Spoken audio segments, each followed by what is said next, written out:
Hello welcome and welcome back nurses to GNM special. और आज जो हम लोग बात करने वाले हैं वो होगा हमारा टॉपिक एनीमिया के बारे में, यानी कि गर्भावस्था के दौरान रक्त अल्पता, या इसी को हम लोग एनीमिया बोलते हैं। ठीक है, यानी कि एनीमिया ड्यूरिंग प्रेगनेंसी। तो एनीमिया जो है वो नॉर्मल केसेस में बहुत सारे रीजंस की वजह से होता है, पर हम लोग जो इस चैप्टर में पढ़ने वाले हैं वो सिर्फ प्रेगनेंसी से रिलेटेड जो एनीमिया होता है उसी से रिलेटेड पढ़ने वाले हैं। तो आई होप आपको टॉपिक क्लियर हो गया होगा।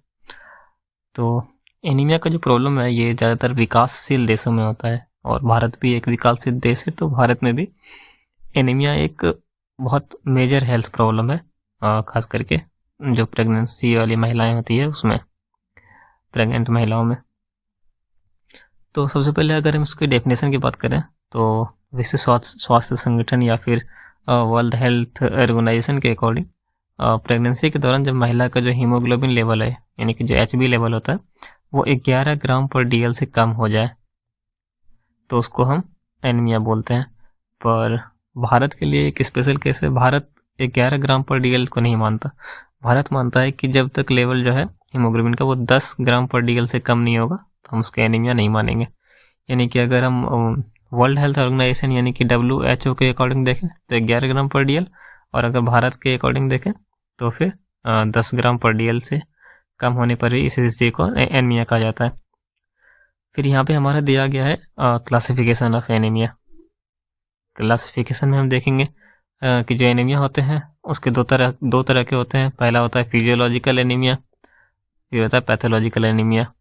ठीक है, फिर पैथोलॉजिकल एनीमिया के भी अलग अलग टाइप होते हैं, इसमें न्यूट्रिशन डिफिशिएंट, फिर हेमोरेजिक, क्रोनिक हेमोरेजिक, फिर हेमोलाइटिक, अदर, ये सारी चीज़ें बहुत सारे टाइप्स हैं। हमें इतना नहीं देखना, हमें देखना है सबसे पहले फिजियोलॉजिकल एनीमिया। फिजियोलॉजिकल क्या होता है कि जैसा कि हमने पूर्व अध्याय में पढ़ा है कि प्रेगनेंसी के दौरान जो ब्लड वॉल्यूम होता है उसमें लगभग 30 से 40% की वृद्धि होती है, और प्लाज्मा के वॉल्यूम में लगभग 40 से 50% की वृद्धि हो जाती है। परंतु जो आरबीसी होता है उसका जो वॉल्यूम होता है उसमें 20 से 25% की ही वृद्धि होती है। तो इससे होता क्या है कि जो हीमोग्लोबिन होता है, हमें पता है कि वो आरबीसी में होता है, हीमोग्लोबिन रेड ब्लड सेल में चिपका हुआ। तो जो हीमोग्लोबिन होता है ना, उसकी कुल मात्रा में वृद्धि लगभग 18 से 20% की ही होती है। तो इससे स्पष्ट है कि गर्भावस्था के दौरान बढ़ने वाले ब्लड वॉल्यूम में और प्लाज्मा वॉल्यूम के अनुपात में आरबीसी कम बढ़ता है, जिससे कि हीमोग्लोबिन की मात्रा भी कम बढ़ती है, जिससे क्या होता है, हीमोडायलेशन की उपस्थिति उत्पन्न हो जाती है, जिसके फलस्वरूप महिला का जो हीमोग्लोबिन लेवल है वो कम हो जाता है और एनीमिक हो जाती है महिला। अगर आपको ये नहीं समझ में आया तो मैं आपको एक सिंपल एग्जांपल से बताता हूँ कि एक गिलास है, ठीक है, इसके अंदर पानी है और इसके अंदर हमने एक चम्मच हमने नमक डाल दिया। ठीक है, तो 1 चम्मच नमक डाल दिया। तो पहले है बॉडी का कंडीशन ऐसा है, जब प्रेगनेंसी होती है तब क्या होता है कि हमने गिलास बड़ा वाला ले लिया और इसमें हमने पानी डाल दिया 2 चम्मच, यानी कि 1 चम्मच जो पानी है वो 2 गिलास डाल दिया, इससे मैंने 2 गिलास पानी डाल दिया। पर जो नमक डाला हमने वो 1 चम्मच से थोड़ा सा ही 1 चुटकी डाल दिया। तो क्या होगा कि ये पानी जितना नमकीन था उससे कम ये पानी नमकीन होगा, क्योंकि पानी तो हमने ज़्यादा डाला है पर नमक जो डाला वो कम।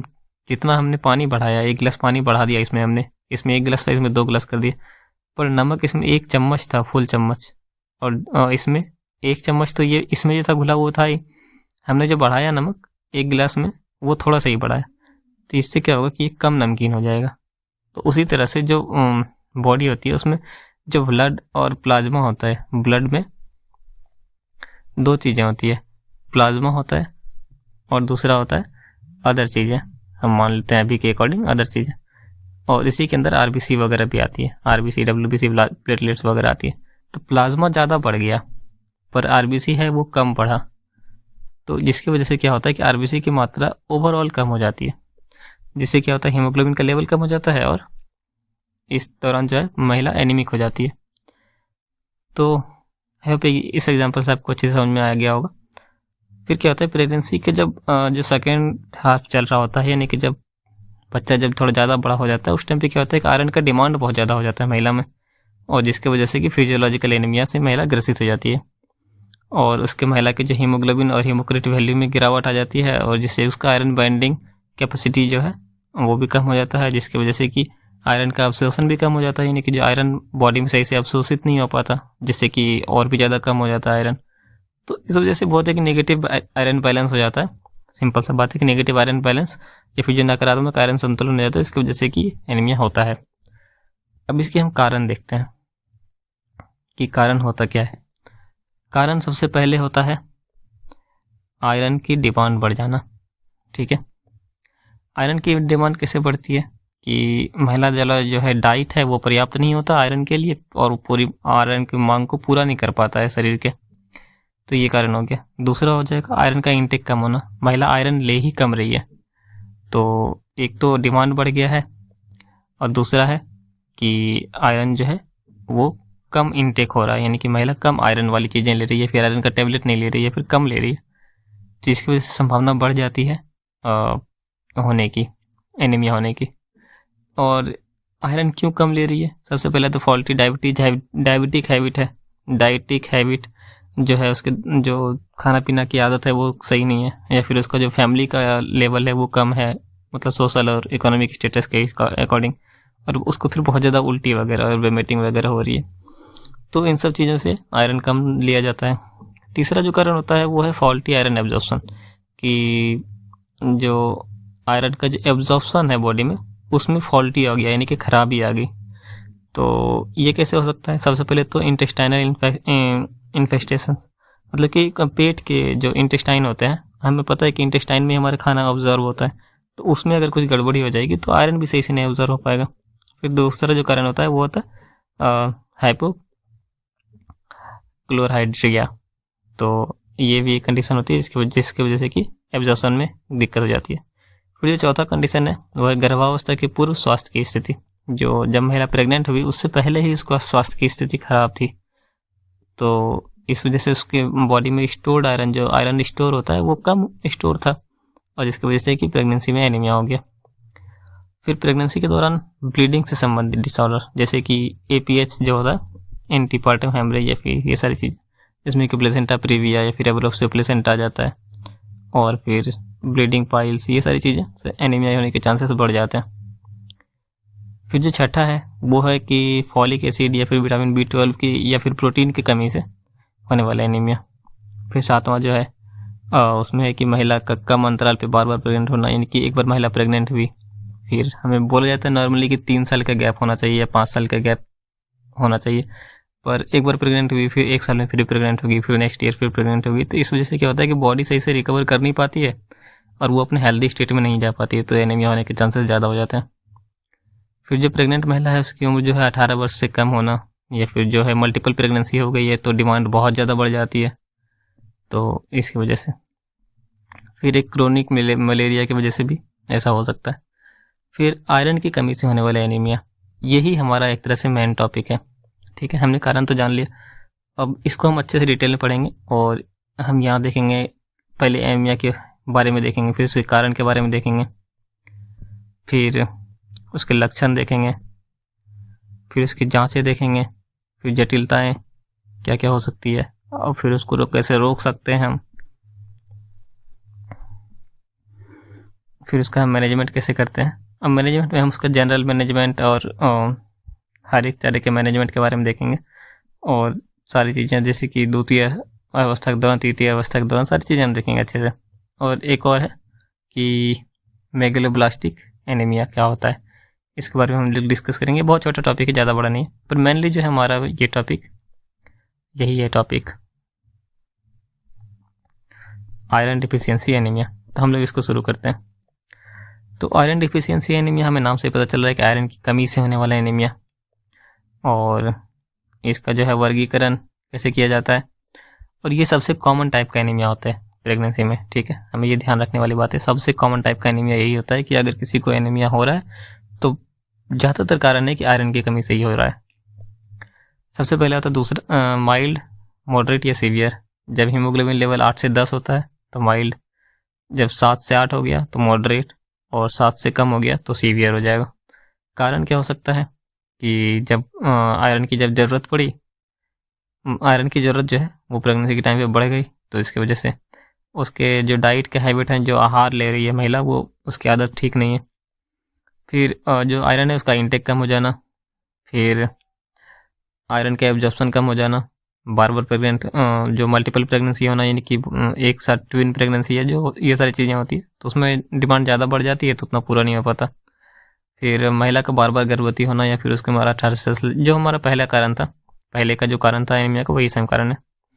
फिर कंटिन्यूस जो है ब्लड लॉस वगैरह होते रहना, तो इसकी वजह से। फिर इसके लक्षण क्या होते हैं? लक्षण तो हमें किसी के अंदर अगर एनीमिया होता है तो हमें सीधा ही लक्षण दिखने लगता है सामने से ही, कि कमजोरी होने लगेगी, जल्दी थकान हो जाएगी, थोड़ा सा एक्सरसाइज करने पे सांसें फूलने लगती है, उसको तकलीफ होती है, उसका जो स्किन है, म्यूकस मेम्ब्रेन है, वो पूरा पीलापन पड़ जाएगा, फिर चक्कर आएगा, पाल्पिटेशन होगा, टांगों में सूजन आ जाएगा, भूख कम लगेगा, पचेगा नहीं खाना, पाइका हो जाएगा, मतलब कि कुछ भी मिट्टी चूना वगैरह खाने की आदत लग जाएगी, इसको बोलते हैं पाइका। फिर हम इसमें जांच क्या क्या करते हैं? जांच के लिए हमें हीमोग्लोबिन जांच करना है, तो हीमोग्लोबिन का लेवल चेक करेंगे, हीमोक्रीट लेवल चेक करेंगे, आरबीसी का काउंट चेक करेंगे, जो उसका मीन जो एमसीएच होता है, यानी कि मील कैप्सुलर जो हीमोग्लोबिन होता है, या फिर जो उसकी नॉर्मल वैल्यू जो है 37 से 32 होती है, तो अगर फिर उसका हम देखेंगे मीन कैप्सुलर जो MCHC, ये वैल्यू देखते हैं। फिर MCV वैल्यू, यानी कि मीन कैप्सुलर वैल्यू जो है, ये देखते हैं। मतलब जो भी हमारा जो खून से रिलेटेड जो भी जांच होता है, हम उसको चेक करते हैं। फिर जो है टोटल आयरन बैंडिंग कैपेसिटी देखते हैं, सीरम फेरेटिन लेवल देखते हैं, रेड सेल मॉर्फोलॉजी देखते हैं। बहुत इसकी मॉर्फोलॉजी मतलब कि जो रेड ब्लड सेल है ना, वो सही से है नहीं, है कि नहीं, उसका स्ट्रक्चर वगैरह, तो ये सारी चीज़ें देखते हैं। फिर होकबॉम इन्वेस्टिगेशन भी का भी पता लगाने के लिए स्टूल परीक्षण देते हैं। होकबॉम क्या होता है? पेट में जो कीड़ा हो जाता है ना, पैरासाइट टाइप का, उसको बोलते हैं होकबॉम, जो कीड़ा निकलता है पेट से, वो सब तो नहीं हो गया इसकी वजह, इसके चेक करने के लिए देखते हैं, स्टूल परीक्षण करते हैं, क्योंकि वो स्टूल के रास्ते से ही निकलता है, तो स्टूल चेक परीक्षण करने के बाद पता चल जाता है। कॉम्प्लिकेशन क्या हो सकता है अगर हमने एनीमिया को ठीक नहीं किया या हमें पता नहीं चल पाया, तो क्या कॉम्प्लिकेशन हो सकता है? तो महिला की इम्यूनिटी पावर वीक, मतलब कमजोर हो जाएगी, जिसकी वजह से उसको इन्फेक्शन होने के चांसेस होते हैं। और अगर ब्लड कम है तो बहुत सारे और अलग बीमारियां हो सकती है, कि pre eclampsia, cardiac failure, preterm labour, और फिर अधिक थकान या कमजोरी की वजह से जो है जो गर्भावस्था है वो एंजॉय नहीं कर पाना। तो गर्भावस्था में बहुत सारे मूड स्विंग्स वगैरह होते हैं, पर बहुत सारी अच्छी चीज़ें भी होती है, थोड़ी दिक्कत वाली चीज़ें भी होती है, तो उसको सही से एंजॉय नहीं कर पाना। पीपीएच के चांसेस बढ़ जाते हैं, क्योंकि हल्का सा भी पीपीएच होगा, ब्लड तो पहले से ही कम है, तो ये बहुत खतरनाक साबित हो सकता है। फिर डिलीवरी के दौरान हल्का सा भी चोट लगने पे शॉक लग सकता है, मतलब शॉक उत्पन्न हो सकता है। फिर जो परप्यूरल पीरियड जो होता है, यानी कि डिलीवरी के बाद वाला जो 42 डेज का पीरियड होता है, उसमें इन्फेक्शन की संभावना बढ़ जाती है, हाइपोक्सिया का चांसेस बढ़ जाता है, क्योंकि हीमोग्लोबिन ही ऑक्सीजन को बाइंड करके लेके जाता है। तो अगर हीमोग्लोबिन कम है तो O2 भी कम हो जाएगा, और बच्चे में हाइपोक्सिया होने के चांसेस रहते हैं, यानी कि ऑक्सीजन की कमी होने के, और जिसकी वजह से क्या होगा? ग्रोथ रिटार्डेशन, जिसको कि हम लोग इंट्रायूटेराइन ग्रोथ रिटार्डेशन IUGR बोलते हैं, इसकी संभावना बढ़ जाती है। बच्चे का वेट कम होने का चांसेस रहता है, यूट्राइन डेज होने के चांसेस होते हैं, प्री मेच्योरिटी होने के चांसेस होते हैं, सी सेक्शन के द्वारा हुआ है तो घाव भरने में ज़्यादा टाइम लगता है। ये तो कॉम्प्लिकेशन हमने देख लिया। अब हम देखते हैं इसके रोकथाम, कैसे रोक सकते हैं। तो कम से कम 3 एंटीनेटल विजिट करवाएंगे, और जितनी बार भी एंटीनेटल विजिट होगा तो हम एनीमिया का जितना जल्दी हो सके पता करवाएंगे, और कम से कम 3 बार हीमोग्लोबिन का चेक करवाते रहेंगे।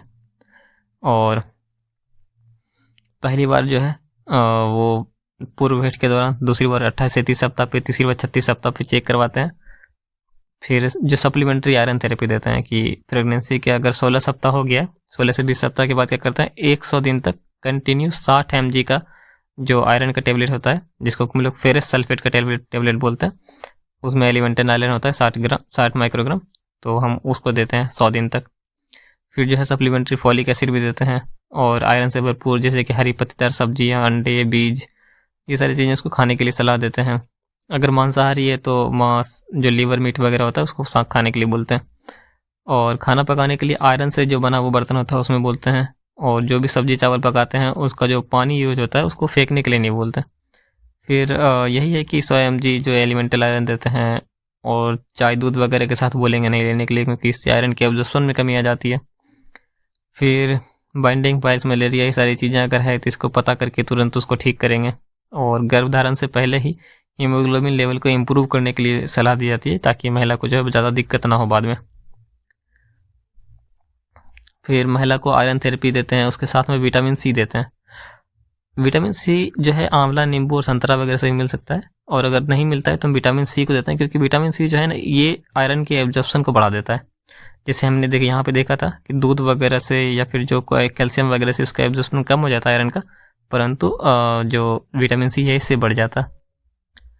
फिर हम देख चुके हैं कि महिला अगर बार बार गर्भवती हो रही है, 18 साल से कम उम्र है, तो इसमें भी संभावना रहती है। तो कपल को वो देते हैं, मतलब कि समझाते हैं कि जो 2 बच्चा अगर आप करते हैं तो कम से कम 3 साल का अंतर रखिए, ताकि जो है, और बीच में जो है कॉन्ट्रासेप्शन जो है गर्भ निरोधक का उसका इस्तेमाल कीजिए, और महिला को हमेशा 18 वर्ष के बाद ही गर्भवती बनने दीजिए। तो ये सारी चीज़ें जो है हम समझाते हैं ताकि कोई खतरा ना हो। फिर हम देखते हैं इसके मैनेजमेंट के बारे में। तो मैनेजमेंट के लिए सबसे पहले तो हॉस्पिटल में भर्ती कराएंगे, इसमें तो कोई दिक्कत मतलब कमी नहीं है। हीमोग्लोबिन का लेवल 8% से कम है तो कंटिन्यूस उसको मॉनिटरिंग करते रहेंगे, हॉस्पिटल में भर्ती करवाना आवश्यक है, ठीक है। फिर जो है उपचार को जो है, इसमें जो हम उपचार देखेंगे उसको 3 भाग में बांटा गया है। सबसे पहले तो जनरल मैनेजमेंट, फिर आयरन थेरेपी, फिर ब्लड ट्रांसफ्यूजन। जनरल मैनेजमेंट कैसे करते हैं, तो उसको पहले सबसे पहले जनरल मैनेजमेंट में जो नॉर्मल चीज़ें होती है उसमें ध्यान देते हैं, जैसे कि हरी पत्तेदार सब्जी खाने के लिए बोलेंगे, अनाज, बीज, फल युक्त मांस, मछली, ये सारी चीज़ें, अंडे वगैरह खाने के लिए बोलेंगे। और एनीमिया उत्पन्न करने वाली कोई भी बीमारी है, जैसे कि ब्लीडिंग पाइल्स, डिसेंट्री, मलेरिया, ये सारी चीज़ें अगर कुछ भी है तो उसको इन्फेक्शन वगैरह है तो उसको ठीक करेंगे। फिर भूख को बढ़ाने के लिए भूखवर्धक दवाइयाँ देंगे, जैसे कि भूख बढ़ती है ऐसी दवाइयाँ देंगे। और उसके तथा उसके जो महिला के परिजन होते हैं उनको समझाएंगे कि इनको पौष्टिक आहार दीजिए और स्वास्थ्य की शिक्षा देते हैं। फिर आयरन थेरेपी के बारे में देखते हैं। आयरन थेरेपी 2 तरह से दे सकते हैं, एक तो ओरल यानी कि मुंह द्वारा, दूसरा इंजेक्शन के थ्रू, जिसमें कि हम इंट्रामस्कुलर भी दे सकते हैं, इंट्रावेनस भी दे सकते हैं। मुंह के द्वारा क्या दे सकते हैं, फेरस फॉर्म देना सबसे आसान रहता है, फेरस सल्फेट हम दे देते हैं मुंह के द्वारा। और एनीमिया लिया जाने वाला, जो एनीमिया के दौरान जो लिया जाता है उसमें 200 mg फेरस सल्फेट देते हैं। नॉर्मली देते हैं तो हम 60 mg देते हैं, ठीक है। नहीं, 60 mg तो एलिमेंटल आयरन होता है, ये 200 mg में ही 200 mg अगर हम फेरस सल्फेट देंगे तो 60 mg उसमें एलिमेंटल आयरन होता है। और ये गोली 3 बार खाने के साथ तथा खाने के बाद दी जाती है। इन गोलियों की संख्या को अधिकतम 6 गोली प्रतिदिन तक किया जा सकता है, ठीक है। और ये नॉर्मल हो जाने के बाद 1 गोली प्रतिदिन, 1 गोली मेंटेनेंस डोज के रूप में दिया जाता है, ठीक है। फिर इसके जो ओरल थेरेपी के दौरान है उसमें सावधानियां क्या बरतेंगे, वही सारी चीज़ें हैं कि दूध, कॉफ़ी, चाय वगैरह के साथ नहीं लेंगे, विटामिन सी के साथ लेंगे, और नोजा वोमिटिंग अगर ज़्यादा हो रहा है तो ओरल थेरेपी की शुरुआत प्रतिदिन 1 गोली के साथ करना चाहिए, और धीरे धीरे जब महिला इसको टॉलरेट करने लगे तो उसको हम देना शुरू करेंगे। और अगर ये इंटॉलरेट हो जाए, इंटॉलरेंस हो जाए, मतलब कि सही से वो टॉलरेट नहीं कर पा रही है, यानी कि दवाई खाने के बाद उसको उल्टी वगैरह ज़्यादा होने लगता है, तो क्या करेंगे कि पेरिनेटल थेरेपी वगैरह शुरू करेंगे। फिर जो दूसरा है वो है इंजेक्शन के द्वारा। हमने ओरल के द्वारा देख लिया, इंजेक्शन के द्वारा क्या करेंगे कि IVIM के थ्रू देते हैं। और अगर महिला को ओरल थेरेपी से टॉलरेट नहीं हो रहा है, मतलब कि अगर वो ओरल मुंह के द्वारा दवाई नहीं खा पा रही है और खाने की वजह से उसको नोज़िया, वोमिटिंग या पेन वगैरह रहता है, तब हम देते हैं IM या IV के थ्रू। तो इसमें वही है कि जब मुंह के द्वारा नहीं ले पा रही है, अंतरिम ट्राइमेस्टर के दौरान अगर पहली बार ऐसा सीवियर फॉर्म में एनीमिया हो गया है, तो उस टाइम पे क्या करते हैं कि जो डेक्स्ट्रन कंपाउंड का उपयोग किया जाता है, जिसमें कि 50 mg एलिमेंटल आयरन होता है, जो कि डायरेक्टली हम ब्लड में दे देते हैं। इस थेरेपी के लिए आयरन डेक्स्ट्रन या आयरन सॉर्बिटॉल कॉम्प्लेक्स का यूज किया जाता है। फिर तीसरा जो है हमारा वो है ब्लड ट्रांसफ्यूजन, कि अगर किसी भी ओरल थेरेपी या पेरिनेटल थेरेपी से भी रिस्पॉन्स नहीं कर रही है महिला, उसका हीमोग्लोबिन लेवल बढ़ ही नहीं रहा, तो हम लोग क्या करते हैं, ब्लड ट्रांसफ्यूजन करते हैं। और ये अंतिम समय का, यानी कि लगभग 36-37 सप्ताह हो गया है, उस टाइम पे अगर अचानक से बहुत गंभीर एनीमिया हो गया है तो हम इसको देंगे। और अधिक ब्लीडिंग के कारण एनीमिया उत्पन्न हुआ है तब हम ब्लड को चढ़ाएंगे। फिर मैनेजमेंट ड्यूरिंग लेबर, कि लेबर के दौरान कैसे मैनेज करते हैं एनीमिक वुमेन को, यानी कि जो ऐसी महिला जिसमें ब्लड की ऑलरेडी कमी है तो उसको लेबर के दौरान कैसे मैनेज करेंगे। तो सबसे पहले तो प्रथम हमें पता है कि लेबर के जो 3-4 स्टेजेस होते हैं, मेनली 3 स्टेजेस इंपॉर्टेंट होते हैं। चौथा स्टेज जो है वो तो सिर्फ देखने के लिए होता है, या फिर इसको हम बोलते हैं ऑब्जर्वेशन स्टेज। पहला स्टेज में डायलेशन होता है, हमें पता है कि 2 से 10 सेंटीमीटर तक डायलेट होता है। और दूसरा स्टेज में क्या होता है कि बच्चा बाहर आता है। और तीसरा स्टेज में क्या होता है कि प्लेसेंटा बाहर आता है। ठीक है, तो पहला स्टेज में कैसे देखेंगे, साइकोलॉजिकल सपोर्ट प्रदान करेंगे, आराम करने की सलाह देंगे और पोजीशन जो है वो सही देंगे, आरामदायक पोजीशन देंगे और लेबर रूम का वातावरण भी नॉर्मल रखेंगे, ये सारी चीज़ें हैं। फिर ऑक्सीजन के लिए उपकरण तैयार रखेंगे, किसी भी आपातकालीन स्थिति को तैयार करने के लिए क्रॉस मैच किया हुआ ब्लड तैयार रखेंगे। दर्द के लिए माइल्ड एनालिसिक देंगे, इन्फेक्शन वगैरह रोकने के लिए एसेप्टिक टेक्निक यूज करेंगे। फिर दूसरा आता है, इसमें क्या होता है, हेल्थ जो स्टेटस है उसको क्लोजली मॉनिटर करते रहेंगे और इसको कम करने के लिए फोर्सेप डिलीवरी का इस्तेमाल करेंगे। यानी कि जो बच्चा जब डिलीवरी होने लगती है, सेकंड स्टेज आ गया तो हमें पता है कि बच्चा डिलीवरी होगा, तो फोर्सेप वगैरह का इस्तेमाल करके थोड़ा सपोर्ट दे देंगे ताकि कम टाइम में निकल जाए, बच्चा बाहर आ जाए। फिर पोस्टमार्टम जो हेमरेज होता है उसको रोकने के लिए जो एंटीरियर जब शोल्डर की डिलीवरी हो जाती है तो उस टाइम पे मिथार्जिन दे देते हैं। मिथार्जिन से क्या होता है ना कि ब्लीडिंग कम होने के चांसेस हो जाते हैं। फिर तीसरा अवस्था जब आता है तो बच्चा डिलीवरी हो चुका है, अब प्लेसेंटा की डिलीवरी की बारी है। उस टाइम पे क्या करते हैं, वाइटल साइन वगैरह चेक करते हैं, हेल्थ स्टेटस चेक करते हैं, पीपीएच की रोकथाम के लिए मॉनिटर करते रहेंगे। ब्लीडिंग अगर ज़्यादा हो रहा है तो ब्लड चढ़ा देंगे। फिर परप्यूरियम के दौरान, यानी कि जो परप्यूरियम पीरियड के दौरान क्या होता है कि हीमोग्लोबिन के लेवल को नॉर्मल रखने के लिए महिला को लगभग 100 दिन तक आयरन थेरेपी जारी रखेंगे। और फिर आयरन थेरेपी से युक्त आयरन वाला जो खाना होता है जिसमें कि पत्तेदार सब्जियां, साग सब्जी जो होता है, फिर फल, गुड़, लीवर वाला जो अंडा, ये सारी चीज़ें हम खाने पीने के लिए बोलेंगे। और पर्याप्त आराम करने के लिए बोलेंगे। इन्फेक्शन के लिए अप्रोप्रिएट एंटीबायोटिक्स वगैरह देते रहेंगे। और पोस्टमार्टम पीरियड की उपस्थिति में महिला की आवश्यकता अनुसार सावधानीपूर्वक ब्लड ट्रांसफ्यूजन करना चाहिए। अगर पोस्टमार्टम हेमरेज वगैरह हो रहा है, ज़्यादा ब्लड निकल रहा है तो हमें ब्लड ट्रांसफ्यूजन करेंगे। तो ये हमारा मैनेजमेंट हो गया सारा। अब हम जो अगला में जो देखते हैं वो है जिसको हम बोलते हैं मेगलोब्लास्टिक एनीमिया। मेगलोब्लास्टिक जो एनीमिया होता है ना, ये 2 चीज़ों की कमी से होता है। एक तो विटामिन B12 की कमी से और दूसरा फॉलिक एसिड की कमी से। पर अगर हम बात कर रहे हैं सिर्फ प्रेगनेंसी के टाइम की, तो विटामिन B12 की उस टाइम पे उतनी कमी नहीं होती। मेन जो कमी होती है वो होता है फॉलिक एसिड की कमी। और तो हमने देख लिया 2 चीज़ें कि एक जो एनीमिया था उसमें तो आयरन की कमी हो रही थी और ये जो एनीमिया है मेगलोब्लास्टिक, इसमें फॉलिक एसिड की कमी होती है। तो इसलिए क्या होता है ना कि जब भी प्रेगनेंसी होती है तो आयरन और फॉलिक एसिड की गोलियां पहले ही खिला दी जाती है महिला को ताकि ये कंडीशन ना बने। तो यहाँ पे लिखा हुआ भी है कि परंतु गर्भावस्था के दौरान आमतौर पर B12 की कमी होने की संभावना बहुत कम रहती है। अतः जो मेन कारण होता है वो मुख्य रूप से फॉलिक एसिड की कमी के कारण होता है मेगलोब्लास्टिक एनीमिया।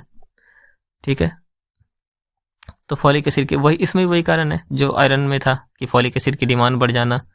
तो डिमांड बढ़ जाता है तो 400 माइक्रोग्राम प्रतिदिन हो जाती है और इस डिमांड के अनुपात में फॉलिक एसिड मिल नहीं पाता है, तो इसलिए एनीमिया हो जाता है। फिर आहार में जो है फॉलिक एसिड की कमी हो जाती है। और जैसे कि फॉलिक एसिड कौन से आहार से मिलता है, जैसे हरी पत्तेदार सब्जियां, लीवर, यकृत, ये सारी चीज़ें। और इसमें भी क्या होता है, महिला द्वारा नोजिया, वोमिटिंग और एनोरेक्सिया के कारण अपर्याप्त आहार लेना।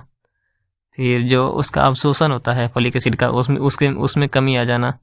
और जो डेली रिक्वायरमेंट होता है वो असामान्य रूप से बहुत ज़्यादा बढ़ जाना। ये कब होता है, जब मल्टीपल प्रेगनेंसी होती है तो एक्स्ट्रा डिमांड बढ़ जाता है। फिर इसमें अगर ब्लीडिंग वगैरह होती है, हुकवर्म और जो क्रोनिक मलेरिया, पेप्टिकल, सारी चीज़ें होती है तो फिर ये एब्जॉर्ब सही से होने नहीं देता। फिर महिला को अगर एंटी कन्वल्सिव थेरेपी दी जा रही है, यानी कि जो कन्वर्जन वगैरह होता है एक्लेम्सिया में, उसकी अगर थेरेपी दी जा रही है तो उसमें क्या होता है ना कि फॉलिक एसिड की कमी हो जाती है। और अगर मेगलोब्लास्टिक एनीमिया है, उसका लक्षण भी क्या होता है, एनीमिया कोई भी होगा तो उसका लक्षण लगभग सेम ही रहता है, जैसे कि कमजोरी हो गई, थकान होना, भूख कम लगना, वजन कम हो जाना, नोजिया, वोमिटिंग और येलोनेस ऑफ स्किन, यानी कि जो पीलापन आ जाता है, और म्यूकोस मेम्ब्रेन और स्क्लेरा, जो भी आँख के जो स्क्लेरा होती है वाइट वाला, उसमें पीलापन आ जाता है। फिर ग्लूसाइटिस, जिंजिवाइटिस, हेपेटोमेगाली, स्प्लिनोमेगाली, ये सारी चीज़ें हो सकती है। इसमें भी ब्लड एग्जामिनेशन कौन से करेंगे, वही आरबीसी देखेंगे, हीमोग्लोबिन देखेंगे, MCV, MCH, reticulocyte, megaloblasts, macrocyte, anisocytosis, ये सारी चीज़ें। सीरम फोलेट का लेवल देखेंगे, मैन फोलेट का लेवल क्योंकि फॉलिक एसिड की पता चल जाएगा हमें। जिसमें प्रिवेंशन क्या करेंगे कि शुरू से ही 0.5 mg फॉलिक एसिड प्रतिदिन देंगे। और फॉलिक एसिड से भरपूर जो हरी पत्तेदार सब्जियां होती है, लीवर, जो भी खाना होता है वो हम देते रहेंगे। फिर जो मल्टीपल प्रेगनेंसी वाली महिला है, या फिर मलेरिया है, या फिर ब्लीडिंग पाइल्स है, वो इन्वेस्टिगेशन है, ये सब कुछ चेक करके पहले ही, और अगर महिला को एंटी कन्वल्सिव ड्रग्स दी जा रही है तो उस टाइम पे महिला को फॉलिक एसिड हम देते रहेंगे साथ में, ठीक है। और अतिरिक्त 4 से 5 ग्राम प्रतिदिन देते रहेंगे जब हम उनको एंटी कन्वल्सिव ड्रग्स दे रहे हैं तो। फिर जो अगला है हमारा मैनेजमेंट है। मैनेजमेंट में क्या करेंगे कि फॉलिक एसिड की कमी से होने वाले मैनेजमेंट में क्या करेंगे कि प्रतिदिन 5 mg जो है मुंह द्वारा फॉलिक एसिड देंगे, और ये 4 से 6 सप्ताह तक कंटिन्यू रखेंगे। और महिला को आयरन एवं अन्य मिनरल्स भी आवश्यकता अनुसार देते रहेंगे। बैलेंस डाइट खाने के लिए बोलेंगे, जिसमें कि प्रोटीन, आयरन, फॉलिक एसिड, सभी तरह के विटामिन, खनिज लवण प्राप्त होने चाहिए। फिर पर्याप्त आराम करने के लिए बोलेंगे। महिला के ट्रीटमेंट को अगर रिस्पॉन्स नहीं करिए तो ब्लड ट्रांसफ्यूजन कर देंगे। वही सेम ही था उसके जैसा ही, मतलब कि आयरन और फोलिक एसिड दोनों से ये एनीमिया होता है, दोनों में लगभग सेम ही लक्षण दिखते हैं। अगर आपको सिर्फ एनीमिया आ जाए तो उसमें भी लक्षण वगैरह सेम ही दिखते हैं, सब कुछ लगभग सेम ही होता है। और प्रेगनेंसी के टाइम पे तो आपको पता है कि आयरन की वजह से ही होता है मोस्टली, और कुछ जो होता है वो फॉलिक एसिड की वजह से भी होता है। तो इतना आपके लिए काफ़ी था, और आई होप कि ये आपको टॉपिक क्लियर हो गया होगा। बाकी अगला जो है हमारा है वो जॉन्डिस हम देखेंगे, और आज के लिए इतना ही। आपका जो भी सजेशन है वो आप मुझे कमेंट में बता सकते हैं कि आपको मेरा जो ये मैं डिस्कस करता हूँ ये कैसा लग रहा है, और डिटेल में डिस्कस करना चाहिए फिर और शॉर्ट में डिस्कस करना चाहिए, वो आप मुझे कमेंट में बता दें। और आप लोगों को यहाँ तक देखने के लिए बहुत बहुत धन्यवाद। आप वीडियो को लाइक, शेयर, सब्सक्राइब जरूर करें। मिलते हैं आपसे अगली वीडियो में।